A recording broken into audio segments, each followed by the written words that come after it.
Armando.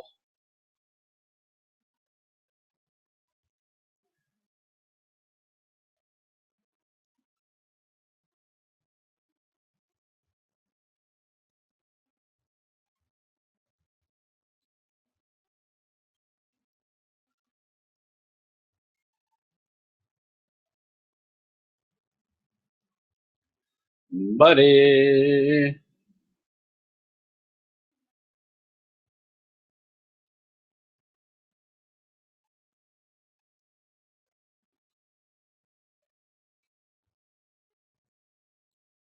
Yeah, John is a great guy and all, but I disagree that some sort of conscious awakening is going to have some radical change on the system we have, because the system we have of capitalism and people being able to become wealthy and all that is where we get our technology, our medicine, our improvements, our solar panels and wind farms and all that stuff.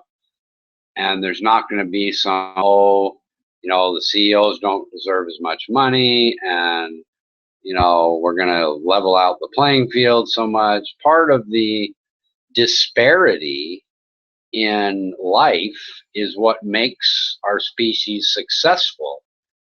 To have some conscious awakening to level out the playing field and make it easy would detract from the advancement of our species, in my opinion.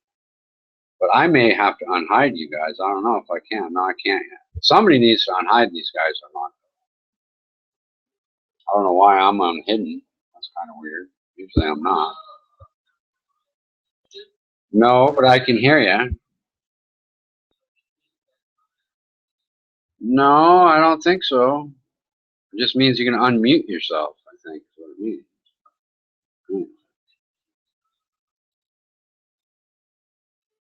I don't think so. Okay.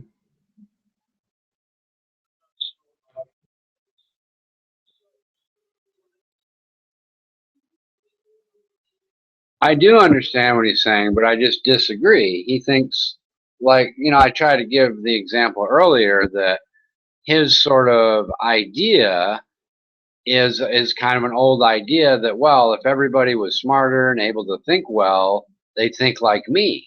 And that comes from both liberals and conservatives. It comes from socialists and capitalists. It comes from, communists versus capitalist people. Kind of everybody thinks that if the other guy could just think better, they would agree with them. And his line is, well, if we make sure everybody understands how to think better, then as a species, we'll all come to these much better decisions. And I don't agree that we're all going to agree on these much better decisions. We're still going to have the same approximate amount of disagreements about the systems we want to employ.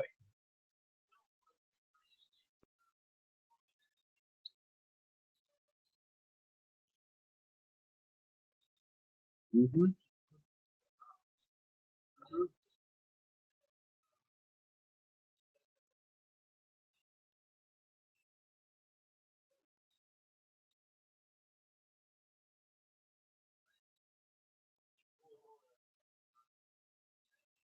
Mm-hmm.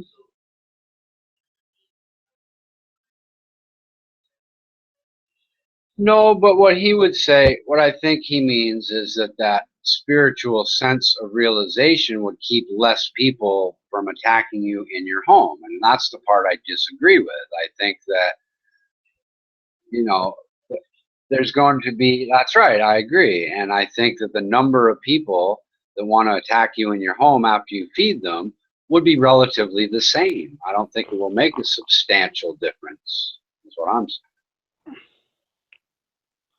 But it's an opinion. We don't know. And I do agree with them that the idea of people needing to learn how to think more than memorizing the state capitals of states is a good thing. We should teach that more in school.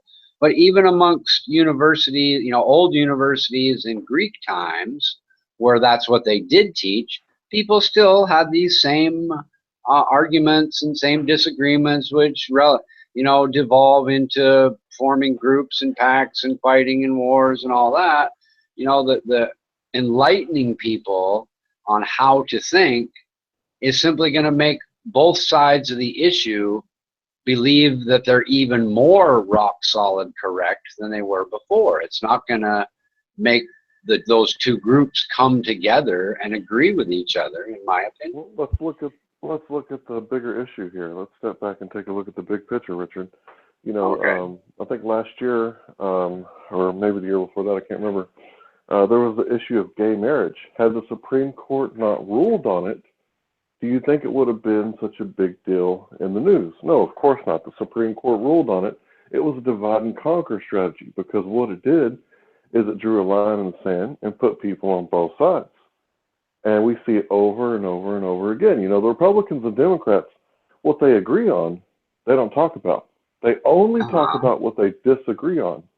That way, the train can keep going. Well, that's generally what everybody does. That's kind of what we do in this chat room, because talking about shit you agree on is just boring. It doesn't matter. You agree on it, move on to something else. Neither side learns anything when you just sit around talking about what everybody agrees about. That's not really news. You know what I mean? It's not what we do in this chat. It's not what people at the coffee shop do. We don't all sit around agreeing that big tits are better than small tits. We sit around talking about tits in general, and people's different opinion about which is better. Well, exactly. So do I, actually. We agree on that too. But that's the other aspect I think he's missing, is that when everybody's fully convinced that they now know exactly how to think, and then you still have those two disagreements, now everybody entrenches even further. And they say, well, my position is even more rock solid than it was before, not less, because now I've watched these John's 4 videos and I'm absolutely sure I know how to think. So, talking about license. I just don't see the end result being the same as. No, we're talking about John Carter. Oh, John. John Carter from Terminator 3. No, and I think he's a little disingenuous when he says that his goal is not to get people to think his way. I mean, part of the time he says, well, if people watch my videos, they're all going to want to recycle, they're all going to want to save the planet, and they're all going to want to do this, that, and the other thing. And I just don't believe that to be true. Your Majesty, he was smoking cigarettes, so he was contributing to the carbon. Well, yeah. Well, I think he's an honest guy. I think he's well-meaning, and I think he believes what he says. No, but I just don't agree with his. I'm not saying that he's a dishonest guy, but smoking cigarettes is kind of making your contribution to the carbon. It is destroying the planet. Second, is he some kind of a revolutionist that he believes that? He wants to see a psychological revolutionary improvement in the world, and there's nothing wrong with that. I mean, that's a good thing. I just don't think the results are what he's gonna. I think the results will be different than what he thinks the results would be. That's all. But it's not possible to have every. He will not attain. He will not attain the results he thinks in his mind, Richard.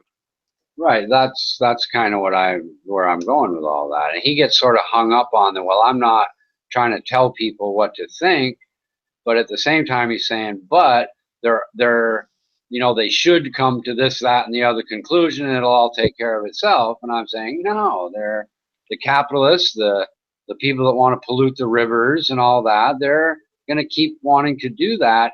There'll even be, even with the spiritual awakening and a 2-year-old child, plenty of those will still grow up and not give a fuck about anything. They'll still be pretty much the same.